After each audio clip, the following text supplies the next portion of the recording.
जिंदगी में कभी किसी को कम मत समझना। जिंदगी में कभी किसी को कम मत समझना। पूरी दुनिया को डुबाने वाला समुद्र तेल की एक बूंद को डुबा नहीं सकता।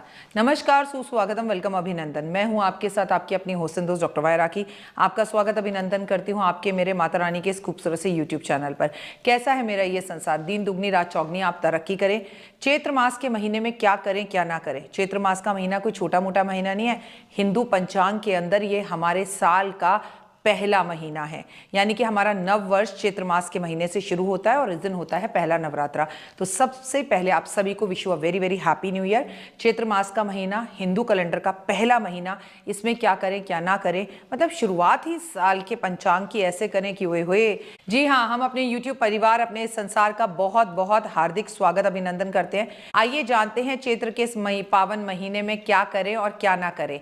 खास है ये महीना, महीने का ये प्रथम हाल जो है वो बहुत खूबसूरत होता है।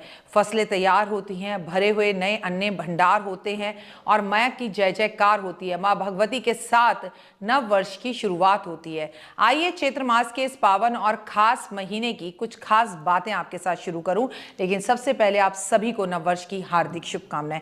चैत्र का महीना आने वाला है और हिंदू धर्म में चैत्र के महीने की विशेष महत्वता होती है, क्योंकि इस महीने में हिंदू नव वर्ष की शुरुआत होती है और इसके साथ इस महीने में बहुत जरूरी व्रत त्योहार पड़ते हैं। इन व्रतों और त्योहारों की विधि पूर्वक अगर पूजा की जाए तो साल भर आपका आनंद से और खुशियों से भरा हुआ रहता है, क्योंकि कहते हैं ना, शुरुआत अच्छी तो सब कुछ अच्छा। क्या आप जानते हैं कि इस महीने में चैत्र के महीने में चैत्र का महीना क्यों कहा जाता है? आपको बता दूं कि चैत्र का महीने के आखिरी दिन यानी कि पूर्णिमा को चंद्रमा चित्रा नक्षत्र में होता है, इसलिए इस नक्षत्र के वजह से इस महीने का नाम चैत्र है।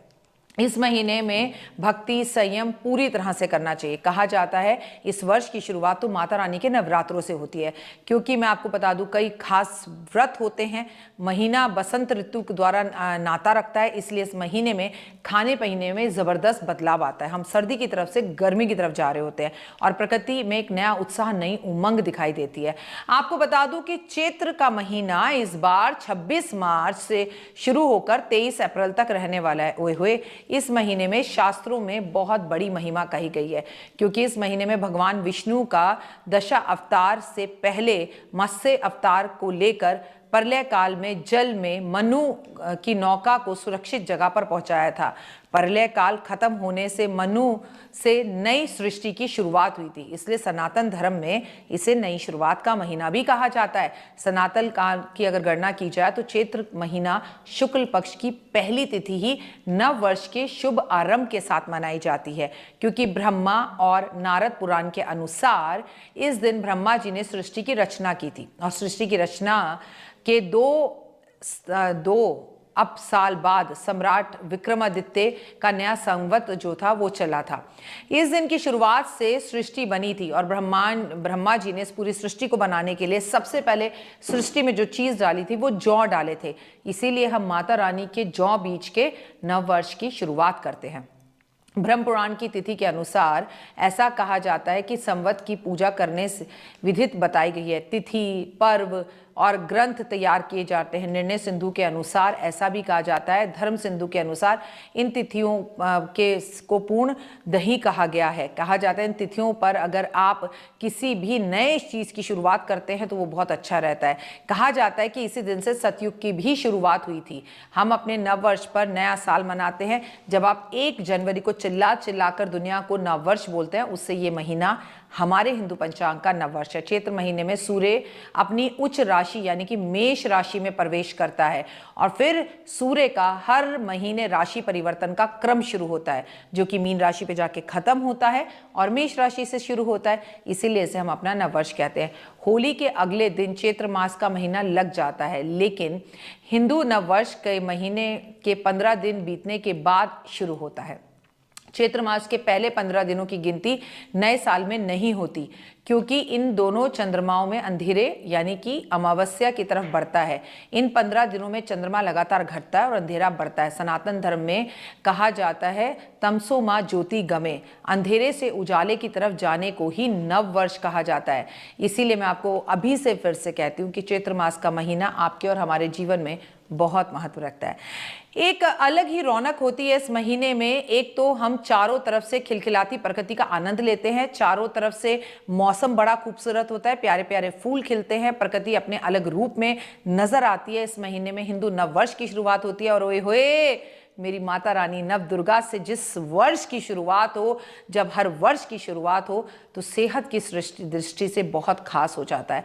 इसीलिए नव वर्ष की शुरुआत हम हिंदू व्रत रखकर करते हैं, शराब पीकर नहीं करते हैं या पार्टियां कर कर नहीं करते हैं। ये है मेरा हिंदू सनातन धर्म। तो आपको चैत्र मास में क्या करना चाहिए, सबसे पहले ये जान लेते हैं कि चैत्र मास में क्या नहीं करना चाहिए। स्वास्थ्य के हिसाब से, आयुर्वेद के हिसाब से इस महीने में आपको बहुत अपना ध्यान रखना चाहिए, क्योंकि हमारे आयुर्वेद में स्वास्थ्य में को देखते हुए बहुत सारे नुस्खे बताए गए हैं। इसीलिए प्रत्येक मास में क्या खाना चाहिए, क्या नहीं खाना चाहिए, इस बात का जिक्र हमारा आयुर्वेद करता है। तो चैत्र मास के बारे में कहा जाता है कि इस महीने में दूध का सेवन कम करना चाहिए, क्योंकि चैत्र मास में पेट का पाचक थोड़ा सा कमजोर होता है। अगर आप इस महीने में दूध का सेवन करते हैं ज्यादा तो नुकसान देता है, थोड़ा बहुत तो चलता है, लेकिन देखिए अब बच्चे तो दूध के बिना नहीं रह पाएंगे। तो आप बच्चों को सीधा सफेद दूध ना देकर हल्दी का दूध हल्का सा, केसर का दूध हल्का सा, या उसमें कोई बॉर्नविटा वगैरह मिलाकर दे सकते हैं, जो आप अपने आप घर में बनाएं, बाजारी ना हो। इस टाइम पर आपको पेट से जुड़ी समस्या रहती है, पेट गड़बड़ रहता है, आप अच्छे रहता है, इसलिए दूध दही से बनी हुई चीज़ों को थोड़ा अवॉइड करना चाहिए। हो सकता है इस महीने में नमक का सेवन कम से कम करें। अगर आप बिना नमक के रह सकते हैं तो ये हुए इस महीने में कम से कम 15 दिन नमक ना खाएं। जिन लोगों को हाई बीपी रहता है उन लोगों को तो इस महीने में नमक छोड़ ही देना चाहिए, लेकिन मेरे कहने पर नहीं, अपने डॉक्टर की सलाह से। लेकिन देखिए ना, हम तो महीने की शुरुआत में माता रानी के 9 दिन के नवरात्रे रखते हैं और नमक नहीं खाते, सिंधा नमक खाते हैं और व्रत रखते हैं। तो देखिए हमारी दृष्टि, हमारी सृष्टि, हमारे आयुर्वेद में ऑटोमेटिकली ये सब चीज़ें वैसी ही बनाई गई हैं। चैत्र मास में हमें तली भुनी चीज़ों का इस्तेमाल कम करना चाहिए, फिर चाहे आप माता के नवरात्रे ही क्यों ना रख रहे हो। इस महीने में जैसे मैंने आपसे पहले कहा कि अपाचे और पेट से जुड़ी समस्या होती है, इसलिए पराठे पकौड़ों को अवॉइड करना चाहिए। कहते हैं चैत्र मास में बाल नहीं कटाने चाहिए। ऐसा माना जाता है कि अगर आप बाल कटवाते हैं तो घर में आर्थिक स्थितियां बिगड़ सकती हैं, इसलिए अगर बाल कटवाने हैं, नाखून काटना है तो काट लीजिए, लेकिन उसे शनिवार, सोमवार और बृहस्पतिवार वाले दिन बिल्कुल ना काटें। ज्योतिष शास्त्र के अनुसार चैत्र मास के महीने में लड़ाई झगड़ा नहीं करना चाहिए। पति पत्नी अगर आपस में विवाद से नव वर्ष की शुरुआत करते हैं तो लक्ष्मी नाराज हो जाती है। इस महीने में गुड़ खाने से बचना चाहिए। इस महीने में आपको बहुत ज्यादा गर्म चीजें सेवन नहीं करनी चाहिए। चैत्र मास के महीने में चमड़े से बनी हुई चीजों का प्रयोग नहीं करना चाहिए, क्योंकि चमड़े से बनी हुई चीजों में जानवर की चमड़ी का प्रयोग होता है। ये महीना एक पावन महीना है। मैं तो कह रही हूँ चमड़े से बनी हुई चीज़ों का प्रयोग आपको कभी भी नहीं करना चाहिए। चलिए, कभी ना कर पाए तो कम से कम चैत्र मास में तो थोड़ी सी संयम को रख लीजिए। इस महीने में सर्दियां खत्म होती हैं और गर्मियों की शुरुआत होती है, इसलिए खट्टे फलों का सेवन नहीं करना चाहिए। ज्योतिष में कहा जाता है कि इस महीने में स्त्रियों को नींबू काटने की भी मनाही होती है, और काटे तो काटे पर बहुत कट्ठा ना खाएं। इस महीने में तामसी मांसाहार भोजन करने से हमें बचना चाहिए। मछली, शराब, इन चीज़ों का सेवन हमें नहीं करना चाहिए। कोशिश करें कि इस महीने में आप भूल कर भी बासी या कल का बना हुआ खाना ना खाएं, इससे आपको सरदर्द हो सकता है। कहते हैं इस महीने में आपको दोनों वक्त खाना खाने से बचना चाहिए, सिर्फ एक ही वक्त का भोजन करना चाहिए। इसीलिए शायद इस साल की शुरुआत माता के नवरात्रों से होती है। सूर्य उदय से पहले उठना चाहिए और कोशिश करनी चाहिए कि सूर्य उदय से पहले उठकर आप स्नान दान आदि कर कर भगवान का नाम स्मरण जरूर करें और महादेव पर जल भी अर्पण करें। अब बारी आती है कि आपको चैत्र के महीने में क्या करना चाहिए। तो आपको पूजा, अनुष्ठान, धार्मिक दृष्टि से ये महीना, चैत्र का महीना माता रानी का महीना है। सूर्य देव की पूजा जरूर करें और करनी भी है। यश, मान, सम्मान, प्रतिष्ठा चाहिए तो सूर्य देव इस साल के राजा और मंत्री हैं। चैत्र के महीने में आपको नियमित रूप से पेड़ पौधों की सेवा करनी चाहिए और फल ज़्यादा खाने चाहिए। ज्योतिष दृष्टि से हरे पड़े पेड़ पौधों की सेवा करने से आपका बुध ग्रह अच्छा होता है और आपको कुदरत का आशीर्वाद मिलता है। आपको दांत, खाज, खुजली, स्किन जैसी प्रॉब्लम्स का सामना बहुत करना पड़ सकता है, इसीलिए आप सुबह खाली पेट नीम की 2-4 पत्तियां जरूर खाएं। आपको मैं बता दूं कि चैत्र मास के महीने में आपको दूसरे के घर में भी भोजन खाने से बचना चाहिए। जूस का इस्तेमाल करना चाहिए, जूस पीना चाहिए, वो आपके स्वास्थ्य के लिए अच्छा है। इस महीने में ठंडे जल में स्नान करना शुरू कर देना चाहिए, गर्म पानी को बिल्कुल छोड़ देना चाहिए और गीजर को पैक कर देना चाहिए। आपको अब एसी और कूलर ऑन कर लेने चाहिए। जो व्यक्ति शक्ति ऊर्जा को बढ़ाना चाहता है, पद प्रतिष्ठा को पाना चाहता है, उसे तो इस पूरे वर्ष दुर्गा और सूर्य की पूजा करनी ही करनी है, क्योंकि ये महीना जो है वो सूर्य देव को समर्पित है। ये पूरा साल सूर्य देव को समर्पित है क्योंकि चैत्र मास विक्रम संवत 2082 का राजा सूर्य और मंत्री भी सूर्य है। चैत्र मास में गर्मी बढ़ने के कारण आपको कोशिश करनी चाहिए कि आप हल्के फुल्के कपड़े पहने और व्यायाम जरूर करें, हो सके तो मॉर्निंग वॉक करें।